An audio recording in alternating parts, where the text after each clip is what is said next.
How many meals to eat in a day and when do I eat them?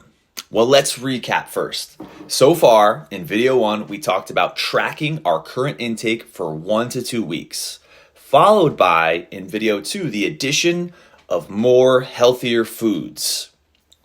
And in our last video, we talked about the specific macros, protein, carbs, and fat, to help guide you towards getting you closer to your specific goals and eating to hunger.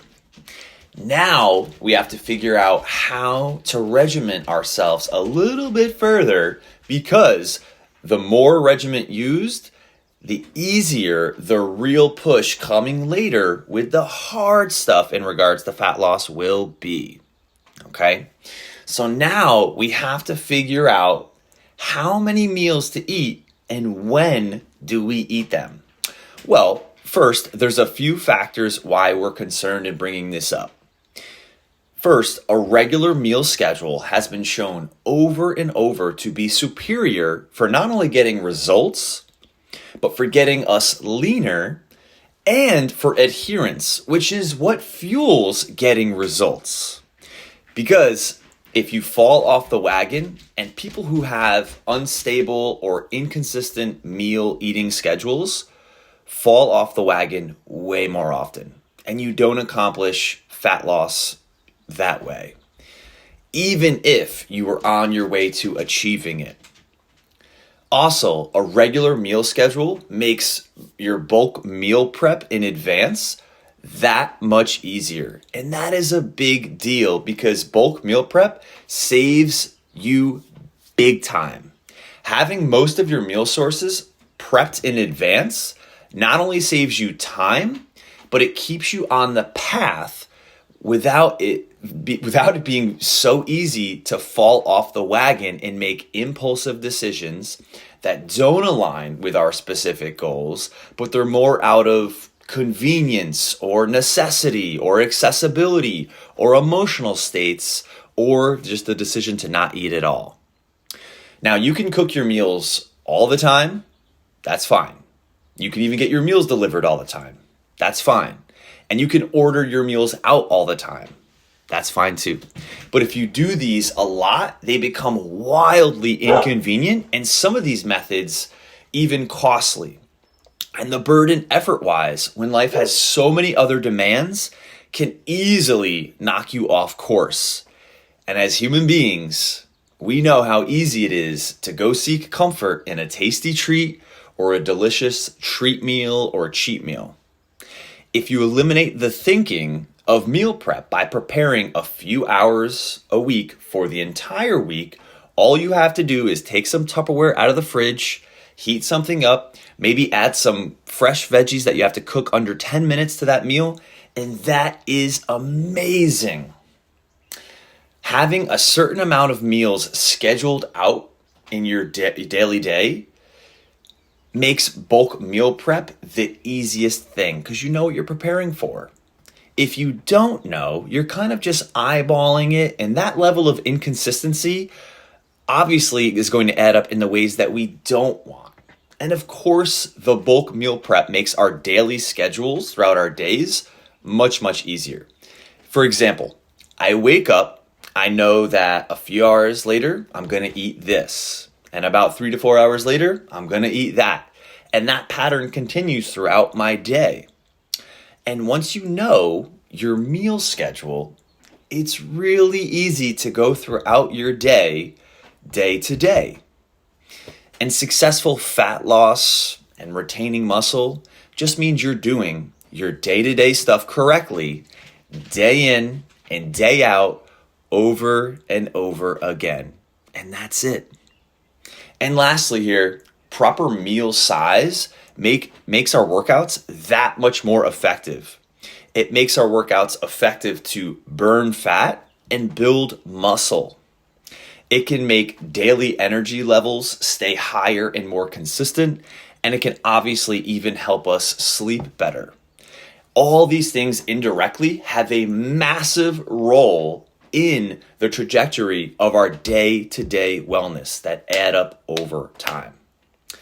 So meal numbers.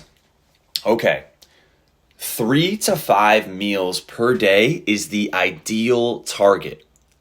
Doing this lowers hunger levels. Energy for the daily tasks is better sustained throughout the day, and muscle sparing here is a huge deal spreading these meals out like this, especially for those of us looking to look lean and restore muscle. And if you care about your results, I know this matters to you.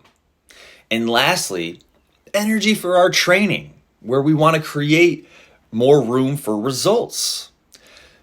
Before training, a meal for energy, and after training, a meal for recovery, repair, and the rebuilding process. And multiple meals help accomplish this. Well, the next question is, where do you place them? Where do you stack these throughout your day? Well, here is a couple suggestions. First, you want to place your first meal of the day within a few hours of waking to give yourself ample energy throughout the day and to stop the muscle breakdown process. Second, you want a post-workout meal to fuel muscle growth. And guys, this may be the most important meal of the day, combined with that first meal. You want this meal after training, about 1 hour after completing exercise. And in general, throughout your day, you want meals spread about every 3 to 5 hours. And last tip, ideally, you want your last meal to be about 2 hours before bedtime.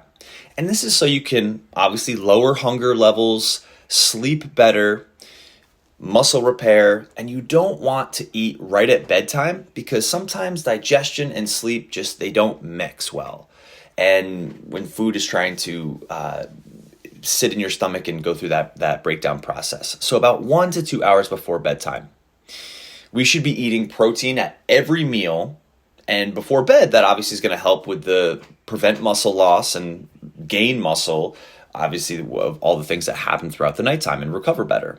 So this is the formula for spreading the meals throughout your day and selecting the number of meals. And obviously you can tinker with it a bit. What about macros per meal? What about how much protein should I eat? How many carbs and fats? Okay, well, here's some more thoughts and tips. Generally, protein amount should be pretty even and consistent per meal. Okay, we need it in good amounts to support the muscle gain and to prevent the muscle loss. Now, if you remember from the previous videos, we're shooting for body weight in grams of protein. So this can be simple to think about. My body weight divided by the meals gives me a loose idea of protein per meal spread throughout the day. And most people are just missing the mark here completely. And just adding in more lean quality protein sources and bumping them up at each meal will do wonders. What about carbs? Here's my advice when it comes to carbs. It's better to stack them pre and post training and a little less further from your training. Simple. What about fats? Now, fats operate on a completely different relationship than carbs. These should stay further away from our training. Why? Because fats slow the digestion and can interfere with training. And they can even consume too close to training, can make you feel a little vomity. Post-workout, you want nutrients to be absorbed to the muscles as quickly as possible, and fat slows that down. So eating high amounts of fat, it may not be ideal because you don't get the nutrients to the muscles as fast and quickly as possible. And it's slowing down the digestion of all the nutrients, including the proteins that meal has. And who wants that? So in general, a good general rule is take in fats lower pre and post workout and higher amounts further from your training. Simple. So wrapping up here for this video, your meals can be different day to day. Obviously factoring in things like I train on this day, I rest on this day, and you might have to change your intake based on some of those things. Some other factors could be traveling, energy expenditure, adding in a day of tennis. A number of things can factor in here. However, there should be some core similarity in principles across the board. Meal timing, protein consistency, carb timing around exercise, and fats further away from working out. How complex you want to make the meals is totally up to you. You can really simplify the process. Example, low fat, high carb meal with protein, higher carb meal, lower fat with protein. Protein consistent across the board. Fluctuating your carbs and your fats. And just another quick tip, when I have low carb meals and higher fats, I bump up the veggies with that meal to feel fuller. It's all up to you. Experiment, play, and learn. You don't have to make it complicated to be successful. You just have to become consistent. Okay, now in the next videos, we're going to talk about fine-tuning these details to help you even further.